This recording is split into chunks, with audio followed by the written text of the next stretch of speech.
Hey everyone, it's Mimi and Weezus. Hey guys, what's good? In this episode, we're going to talk about a guy. They called him the Mad Chopper. Others probably know him though as Lawrence Singleton. I was gonna say the Mad Butcher, but I knew I was gonna be wrong, dude. Like always. And I then I have to knew be like, it. I just said a I second just ago what his said, name was. dude. But like honestly, Miranda, like just for the people, it's hard.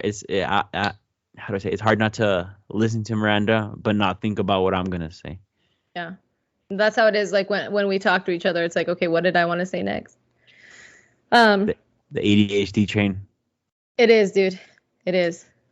Well, if you don't know who Lawrence Singleton is, he was an American criminal, and he is known for an infamous case, infamous rape and mutilation, and I don't know how to say this. Let's just say he's known for a really bad case. Let's just say that. We'll start with that. I don't want to Yes. immediately throw the bad words in there. So, and he actually like mutilated someone, sexually assaulted them, and like left them for dead. So the beginning of it all started. This was way back in 1978. Okay.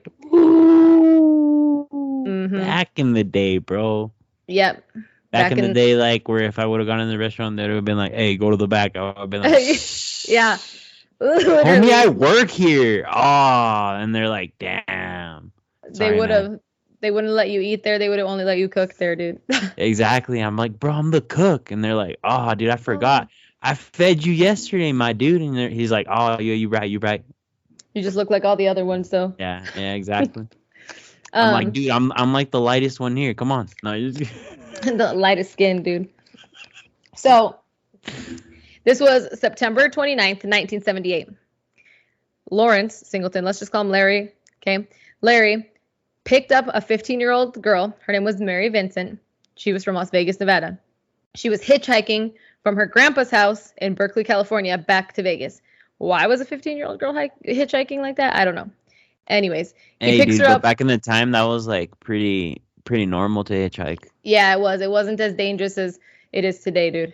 I There mean, was there was that's what we think, but there was good, or I guess, well, I don't know. There was okay people. We won't say good because yeah. I guess no one's good, right?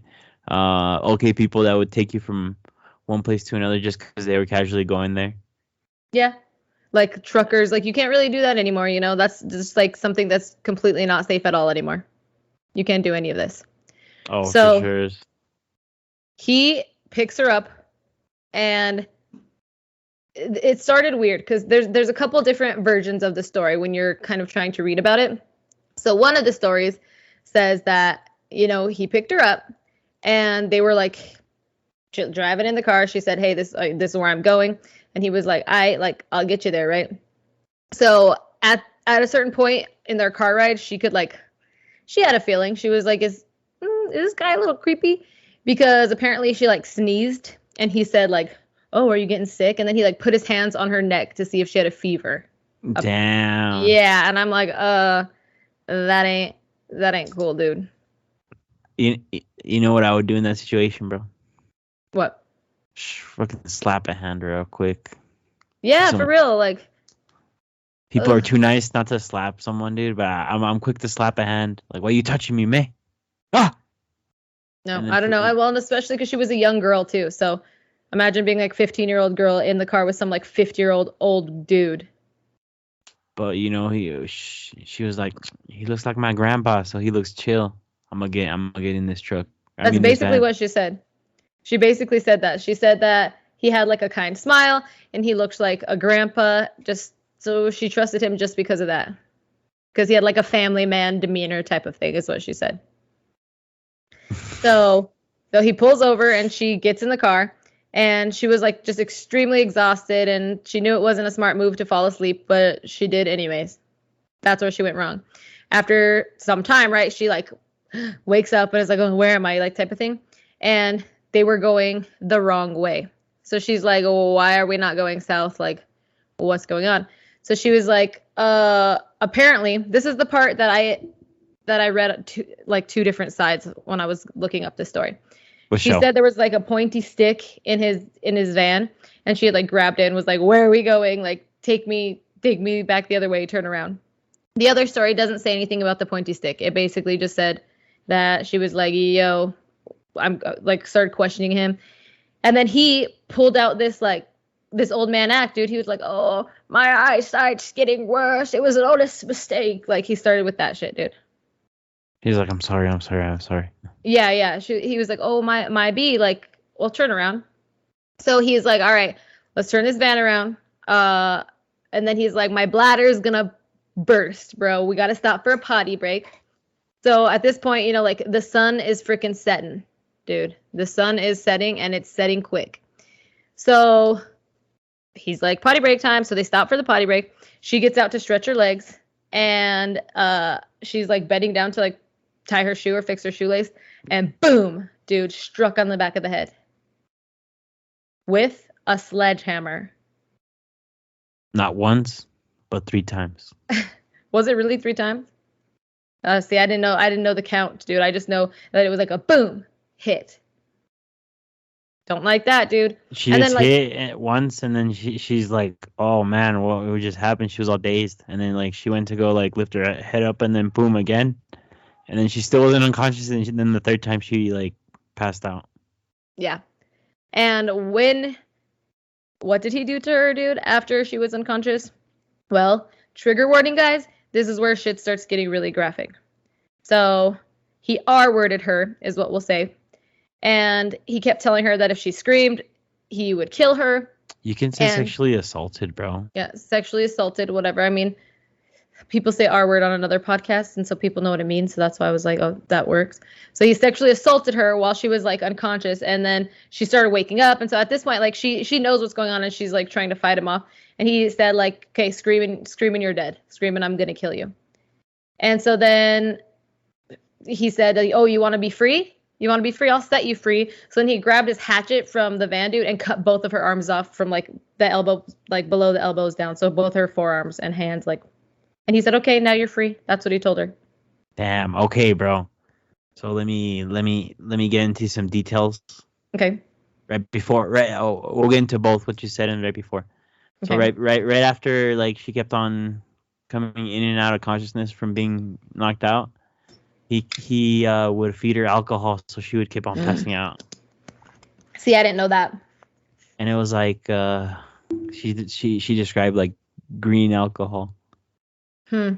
Like, what's that stuff called? They put it, the absinthe is green. Absinthe, and then I'm like hypnotic. Hypnotic. I mean, it could have been anything. I don't think they had hypnotic back then, dude. That's blue. Oh, but I said the green one, not the blue one. Oh, I didn't know there was a green one. Dang. Anyways, it doesn't even matter. We're all arguing about the color of hypnotic. I'm like hypnotic. I'm like the green one, and you're like, but it's blue. I'm like, but I said the green one, bro. Chill, like chill. Well, so. Oh, hold on. And then you said that right about the set me free. Yeah. Okay, so immediately after she went to, when she like he first went to slice down one arm. Yeah. She immediately like put up the other arm to grab it, right? But like he's stronger than her, so he grabbed the axe and cut off the hand that was holding his hand. And she said that like when he went to lift up the axe handle again, the hand was still holding on to his hand. Yuck, dude. And that he like just like threw it off and then went to cut off her other hand. Like the way the story is told, that I was, when I was reading it, it's like, and then he just grabbed a hatchet, cut off both her arms, and yeah, it's like, dude, you know how hard it is to actually like hatchet someone's arm off? Oh, he said, like, okay, he had to hit, she said dude. that she hit her 3 times, and that's all it took for her to get that off. Yeah, to get her hands cut off. Well, it's crazy that she didn't like immediately pass out. It was just like boom, boom, and then she was still like, I guess adrenaline, right? Adrenaline and the shock. Mm-hmm. Well, and then what he does after this, so he cuts her arms off, says, okay, well, now you're free. And then he obviously doesn't want her to live because, like, then what? He's going to get in trouble, right? So he pushes her down an embankment naked with no arms and, like, left her to die in, like, this concrete pipe thing at the bottom of this embankment. And somehow, some way, dude, naked with no arms and all that, she manages to make it 3 miles, pull herself up until she finds a car that she can like wave. Okay, I was gonna say wave down, but I don't know. She didn't have hands to do that. Hey, chill, bro. Chill. Well, as soon as I said it, I was like, "Oh, how did she?" Okay, so baby girl's a survivor, right? Yeah. So she had her hands cut off, and the way she stopped the blood from coming out of her hands was she shoved how do I say, like shoved mud into them, basically into the little stumps, we'll say. Yeah. And until the blood stopped. And then when she was okay, so you were saying waving down. Well, yeah, because when she was running down the highway or whatever, Yeah. she was sticking her stumps up so her muscles wouldn't fall out of the The arms. holes. The holes, yeah. So yeah, she was waving people down, but with her stumps. So you Dude, well, that's what she had to do because it was bleeding so bad she was gonna bleed out. So she like couldn't cauterize them because she didn't have fire and she didn't, like what she's supposed to do. So she like it was like that clay mud type of stuff. She had to just like shove it in there to like basically put pressure on the wounds and like start drying up in there. So that's a big mess though. Can you imagine? Like the doctors had to do surgery and get all the mud out too. yeah, That's a and lot, dude. like you said, eventually like the first car that stopped by was like a Corvette, and then they saw the whole situation and they're like, "We dipping, peace." Dude, that's a lot. But like you said, like we said in our other episode, bro, like you see the situation, like damn, like you see her end up like that. I don't want to die. Let's go. Yeah, for real. Like I don't know what I would do just seeing someone like naked with blood. Like back in 78 it probably wouldn't have been as scary as it is now. No, it would have been worse because you don't. I think now it's like, oh man, that's crazy, and then you just drive off. Back then, you would have been like, do I help? Do I stop? Dude, and you know what he said? So like later during like the investigation or whatever, when they were like, okay, what like why'd you do this? Like, you know what I mean? Yeah. He said that he did it, he chopped off her hands or her arms or whatever to get rid of the fingerprints. Like, dude, have you ever like heard of dental records, bro? Like you think that her fingerprints are the only way that she's like recognizable? Right. Her feet at this point. Yeah, literally anything. And then when he threw her off, not only did she have like, her stubs, but she also broke 4 of her ribs and she lost a ton of blood and was obviously in extreme pain. So like imagine being like all dazed and confused, having your ribs broken and just like bleeding out and just like being in excruciating pain and then trying to like run yeah, to get help. she dude. couldn't because of her ribs, because her ribs are broken. She couldn't scream. She couldn't like yell. Dude, and she was probably super weak from the blood loss at that too. Like imagine the combo. Yeah, exactly. And then apart from that, she probably had a concussion from being hit with the sledgehammer. Ugh, yeah, dude. On top of it all. It's like all, dude. She literally, how do I say? It's that indomitable human spirit, bro. She wanted to live. Yeah. Well, that's what she said, that she kept getting like lightheaded and like hearing voices and that she would just have to like say to herself, like, you can't go to sleep. You can't go to sleep. Like, and she said the only thing that kept her going was that she figured if she fell asleep, she would obviously die and that he would just do the same thing to someone else. And she didn't want this to keep happening. So that's when she like got up into like a kneeling position and like shoved her elbows into the mud and like blocked it off. And bro, she went Super Saiyan. She's like, ah. Like, can you imagine? I can't even like being 15 and then doing like thinking about that. Like, okay, let me put the mud in here.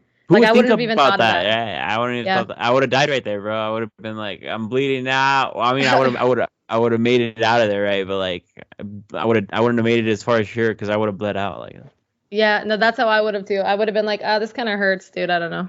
It's kind of It kind of hurts, and like Grey's Anatomy wasn't a thing back then, so you have no medical. But yeah, you have no medical experience, or like you don't get to watch things like that, like even to think of something like this happening. So see, the only thing I would know is to cauterize the wound, right? Yeah, but you don't even have thumbs to light a lighter, dude. Yeah, exactly. Or you're start a fire, you can't even like rub 2 sticks together, like exactly. You can't do anything, dude. So at this point, when she makes it up, like she obviously, like we were saying, she sees a car, and this is like the red convertible, or whatever it was, and there were two guys in it. She screamed at them, and they tried to help her, but they like didn't stop for her, dude. They were like, oh hell no, they just drove right past. So she was obviously like, oh god, I'm like literally freaking dead, like I'm in a horror movie, whatever. So then another guy came by in his truck. They were just like a couple, like a little honeymoon couple. They immediately stopped, helped her into the truck, and rushed her to like a payphone. Because remember, cell phones weren't a thing in 1978, so they couldn't just call for help. So they had to like go find a payphone. Dude. Not even like they couldn't even find an ambulance or a hospital. Yeah. So well, they had to go find the payphone to call paramedics because they were like out in the middle of nowhere. Because he took her out there where like she wasn't going to be found like right away, like in the desert. True. I forgot. So they then sent like a rescue helicopter. They got her straight to the hospital, and then like this couple's honeymoon was ruined forever. They're always gonna think. Remember that one time we found that girl with her arms chopped off like on her honeymoon? What do you mean every fucking year on their marriage anniversary they don't even celebrate it, bro? It's like, oh man, you remember that girl we found? Yeah. Yeah. You still email her? Yeah. Every year. Yeah, they probably do. I sent her a Christmas card. I sent her Christmas cards, and like that would be weird, dude, to think about it, because like they saved her life basically. So yeah, I'd be honestly on my end, I'd be hella grateful if someone saved me. Mm-hmm. Yeah, I would honestly like. Me too. Send them something for Christmas, if not like Thanksgiving. Like, hey man. Yeah, you gotta do something. I wouldn't be here without you. Well, well, when they actually got to the hospital, like when the helicopter got back, the doctors like didn't even know how Mary was alive still, because she had lost over half of the blood in her body, and the remaining blood that she had was like a toxic level, dude. So, and at this point, they still don't know who did this. So the police are like, Mary, like, what's going on? Give us a description. And she gave such a detailed description. And like the police released a sketch that Lawrence's neighbor actually recognized him from the sketch and called the police and was like, yo, I think my neighbor's the guy who did this. And that's how that happened. Imagine everyone out there who has a neighbor, but that's like the homie neighbor that like you do a favor and then they do a favor for you and then you do a favor for them. Yeah. Imagine the police comes and your neighbor outs you out like that. They a bitch. I thought we were neighbors. I thought we were ride or die. Well, when the police got there too, they go over and they're like, hey, Lair Bear, like what's going on here?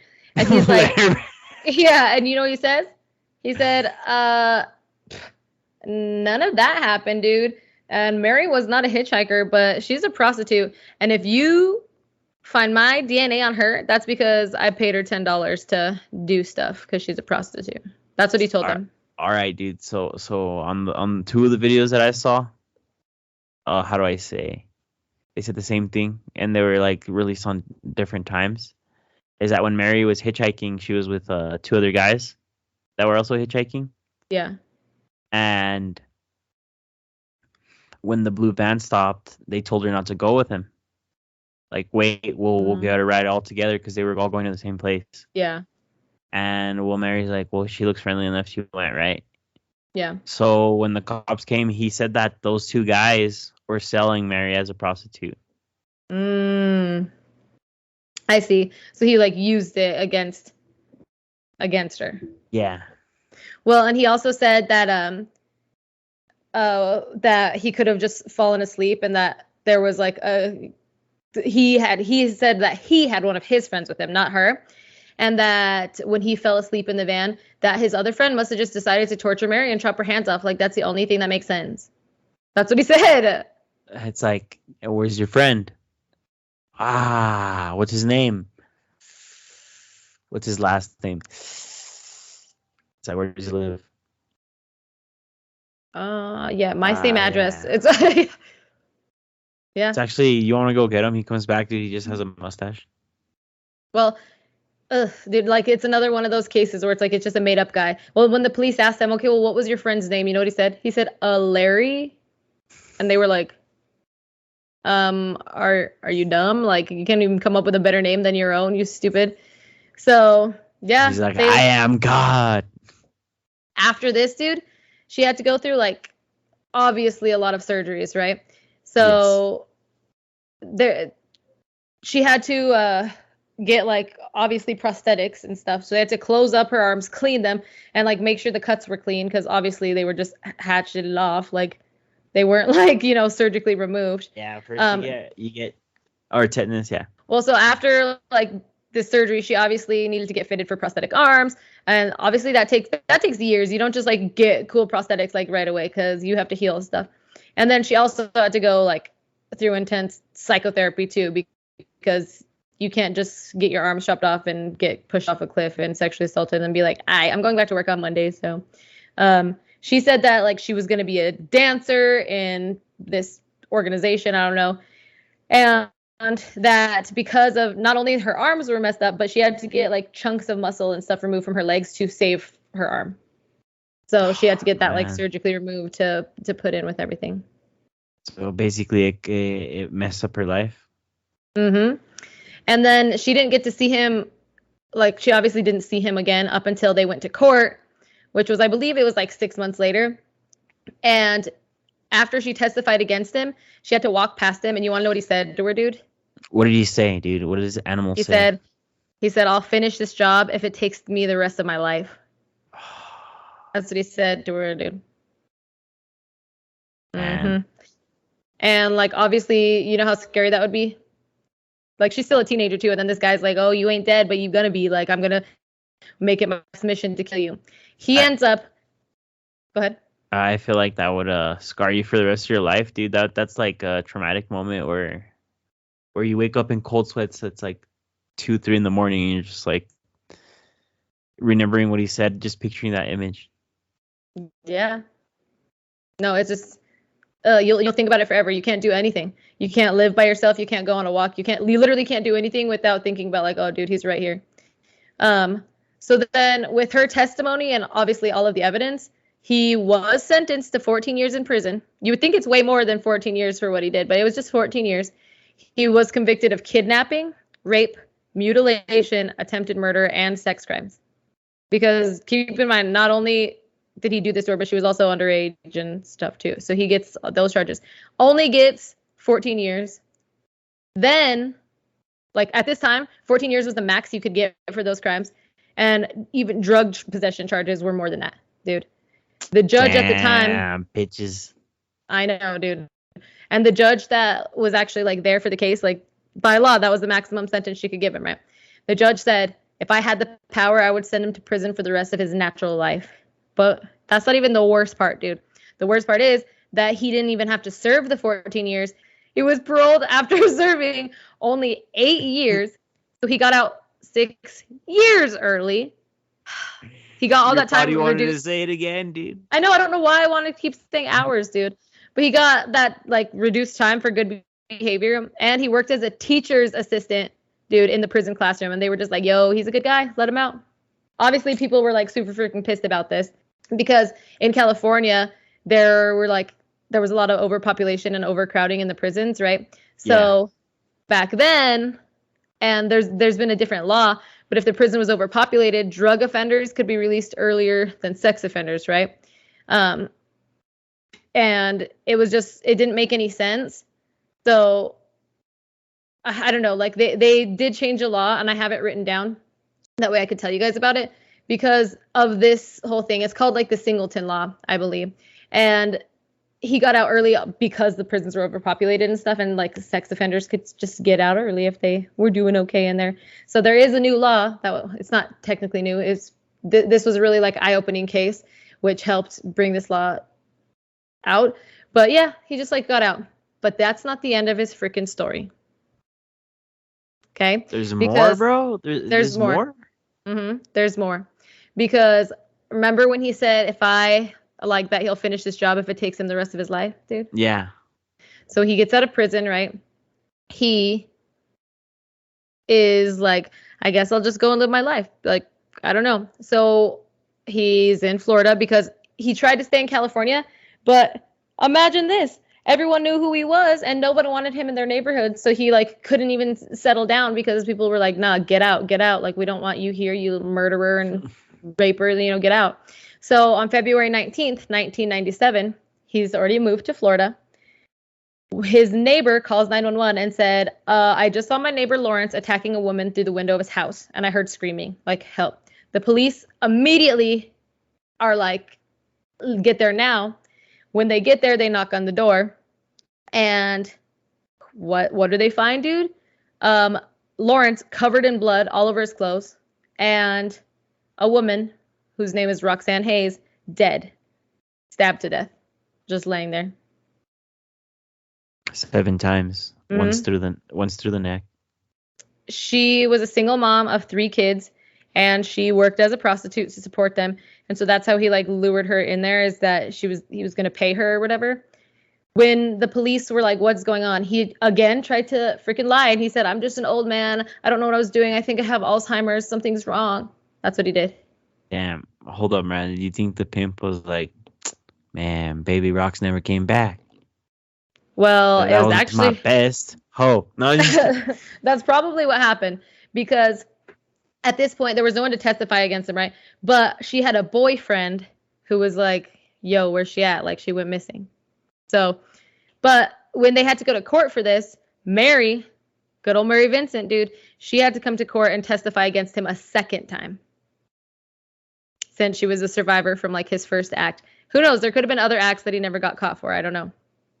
But she told the judge, obviously, that her life was turned upside down by what he did. And ever since then, you know, he was sentenced to prison, and she'd been trying to get her life back, and now she can't. So I don't know. Like she said, ever since he got paroled from his first time, I've been like devastated and scared, blah, blah, blah. She begged the judge, please, like, put him in prison for life. Please, please, please. So finally, like he does end up staying in prison, right? But in 2001, the judge finally sentenced him to death. So she gave him the death sentence. The same year that he is getting executed, he dies of cancer in prison, dude. Like a bitch. Yep. He took the easy way out, dude. I mean, cancer's not fun, right? But still. No, but I mean, he didn't deserve to die from like, you know what I mean? Like, cancer is not fun. I'm not saying you're a bitch if you have cancer. Like, cancer's really scary, but it always happens. We're saying you're, he's a bitch because he died before his execution. Yeah, exactly. So yeah, there was obviously a lot of outrage about this. That's why the Singleton bill and that law was passed, which prevents early release of sex offenders who have committed crimes that involve torture, or any offender that involve crimes where torture is involved. So now the maximum, instead of being like 14 years, is 25 years, and they also can't get out early. Damn, that's good. That's good. Yeah, because people were pissed. Like, if you guys didn't let him out early because of this, then he wouldn't have been able to kill this girl. But you guys fucked up. You let him out.